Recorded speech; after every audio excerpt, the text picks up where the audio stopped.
Here's a reality check every business needs before year end. Your numbers don't lie. You set a budget, but how close did your actual spending really come? In this video, we'll walk through a budget versus actual spending review using Excel or Google Sheets so you can see where your money actually went, what went right, and what needs fixing before 2026. You worked hard all year. You made a budget back in January. You had big plans and high hopes. Now here we are with the end of 2025 in sight. It is time for a reality check. It is time to look at what you plan to do with your money versus what you actually did. This is not about feeling bad. This is not a time for blame or shame. This is about finding the truth. Your numbers do not have feelings. They do not lie. They simply tell a story about the choices you made, the challenges you faced, the victories you earned. We are going to walk through this together. Imagine a small bakery. They budgeted for a big marketing push in the summer. When they looked at their numbers, they saw they spent twice what they planned. At first, they panicked, but then they dug deeper. That extra spending brought in a flood of new customers for their new line of wedding cakes. The short-term overspend led to long-term profitable relationships. They misread their year at first glance. They thought it was a failure. The truth was, it was an investment that paid off. This is why we review our numbers.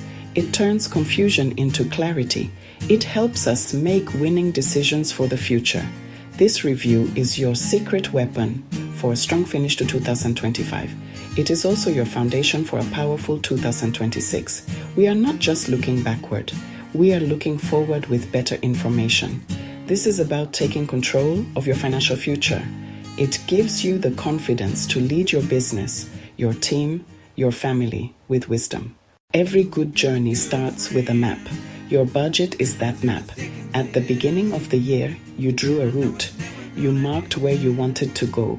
You decided how much fuel, your money, you would use to get there. It was your best guess. It was your plan. It was your intention. The budget represented the ideal trip. It was the straightest, most efficient path to your goals. But the map is not the territory. The road has its own ideas. You hit a detour, you hit a traffic jam, you found an unexpected, scenic route. Your actual spending is the road you really traveled. It is the mirror that reflects the journey you actually took. Hold the mirror of your actual numbers to the map of your budget and you see the full picture. You see where you followed the plan exactly. You see where you took a detour for a new opportunity. You see where you had to stop for an unexpected repair. Let's get practical.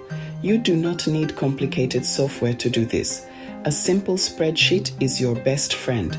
Open up a new sheet in Excel or Google Sheets.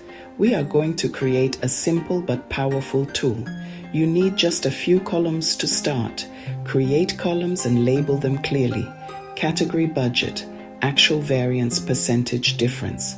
The category column is where you will list all your income and expense lines, sales, revenue, marketing, payroll, rent, office supplies. Be as detailed as you need to be, but start with your main categories. For each row, it is simply a year actual minus budget. This will show you the dollar amount you were over or under your plan. A positive number means you spent more than budgeted. A negative number means you spent less. To get more context, we will use the percentage difference column. The formula here is also simple. Open paren actual minus budget close paren divided by budget. Make sure you format this column as a percentage. This tells you how significant the variance is. A $500 variance on a $1,000 budget is a huge deal, 50%. That same $500 variance on a $50,000 budget is much smaller, 1%. This percentage helps you focus on the changes that matter most. It helps you see which areas of your budget need the most attention and which are running smoothly. Finally, let's add some color to make it easy to read. This is where conditional formatting comes in. Select your variance column. Set up a rule that turns the cell red if the number is positive, meaning you overspent. Set another rule to turn the cell green if the number is negative, meaning you underspent. You can do the same for the percentage column. This creates a traffic light system. At a glance, you can see the red flags that need immediate investigation. Now that your sheet is set up, it is time to focus. We are going to conduct a review of the third quarter, which covers July, August, September. Why the third quarter? Because it is recent enough to be relevant, and it gives us enough data to see real trends. It is the perfect time to make corrections before the year ends. Start by filtering your data to show only the numbers from these 3 months. This sharpens your focus and prevents you from getting overwhelmed by a full year of information. Look at your totals for the quarter first. Did you come in over or under your overall budget? With your third quarter data isolated, hunt for patterns and big movers. Scan down your variance column. Where are the biggest red numbers? Where are the biggest green ones? Make a list of the top 5 to 10 categories with the largest variances. Track them in dollars and track them in percentages. Are there any surprises? Maybe your software subscription costs spiked or your travel expenses were almost zero. These are the starting points of your story. These clues will lead to important business insights. Next, look for seasonal trends. Did marketing expenses rise in August during a full sales push? Did utility bills increase in the hot summer months? Recognizing predictable patterns is crucial for building a better budget next year. If every summer your air conditioning costs rise, plan for it. You will not be caught off guard. This is not being psychic. It's being a good historian of your business. Past spending behavior predicts future spending behavior. Start asking value questions. For every major variance, ask, why did this happen? Was it worth it? Let's say marketing was way over budget. What did we get for that extra spending? Did it lead to more sales, more leads, more brand awareness? Section 5. Making sense of the gaps. Favorable versus As you dig into your variances, you will find that some are good news and some are bad news.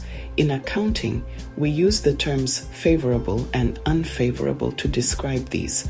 A favorable variance is one that has a positive impact on your net income. For example, if your revenue was higher than budgeted, that is favorable. If an expense was lower than budgeted, that is also favorable. Higher revenue, lower costs. An unfavorable variance is the opposite. It has a negative impact on your bottom line. Spending more on rent than you planned is unfavorable. Earning less revenue than you projected is also unfavorable. But do not let these labels be the end of your analysis. A number is just a number until you give it context. Let's look at an unfavorable variance, like an overspend. Say you spent $5,000 more on raw materials than you budgeted. But what if you dug deeper and found out that you got a bulk discount by buying more and it actually lowered your cost per unit? Numbers on a spreadsheet are powerful, but they can be hard for many people to understand quickly. The fastest way to communicate the story of your finances is through visuals. A good chart can tell a story in seconds that might take pages of text to explain. You do not need to be a graphic designer to do this. Modern spreadsheet programs like Excel, Google Sheets. Your goal is to turn your data into a picture that anyone on your team can understand. One of the most effective and simple charts is a classic column chart.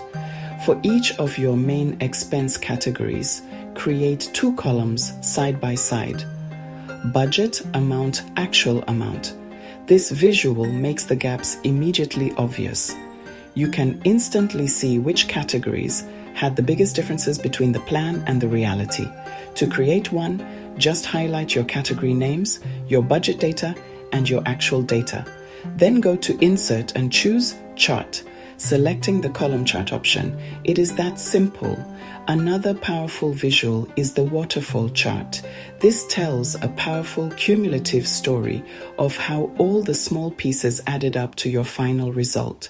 After you have reviewed the data, asked the hard questions, and created your visuals, it is time to summarize what you have learned.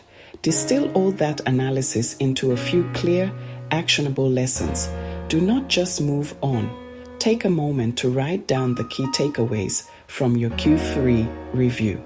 Writing it down solidifies the learning and creates a record you can refer back to. Start by listing areas you consistently overspent. Marketing was over budget.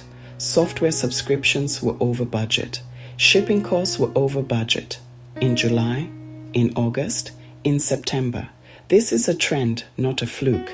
Your original budget assumptions were wrong. You have a new reality.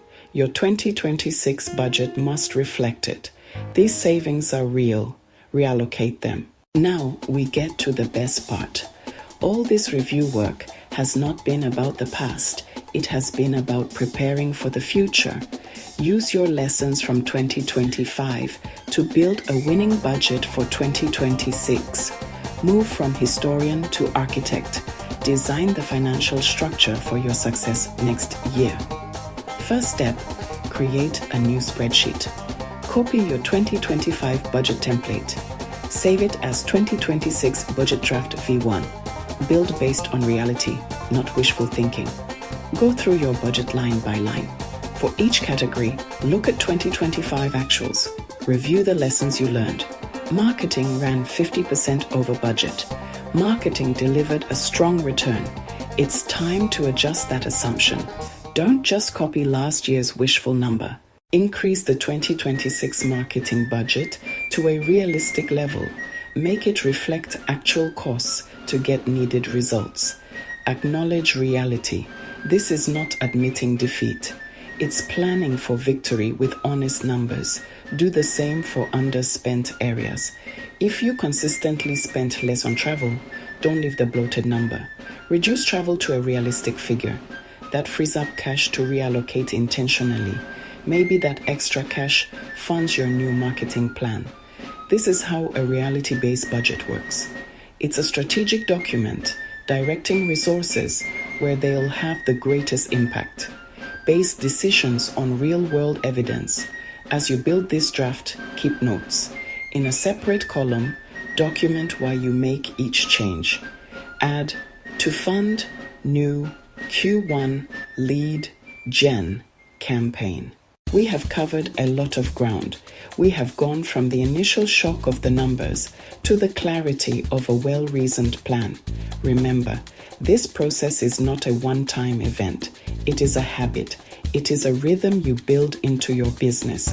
A budget versus actual review is like cleaning your glasses. When things are blurry, you stop. You clean them. Suddenly, the path ahead becomes clear again. You can see the opportunities, you can see the risks, you can make better decisions. You are in control. This clarity brings a sense of calm. It brings confidence that no amount of guessing can provide. Doing a budget versus actual spending review isn't about catching mistakes. It's about building awareness. The more clearly you see your 2025 spending story, the better your 2026 will perform. Download my free budget versus actual review template below to start analyzing your own numbers and take control of your next financial year. Download the Excel Google Sheets template. Watch next: how to build a practical budget for 2026.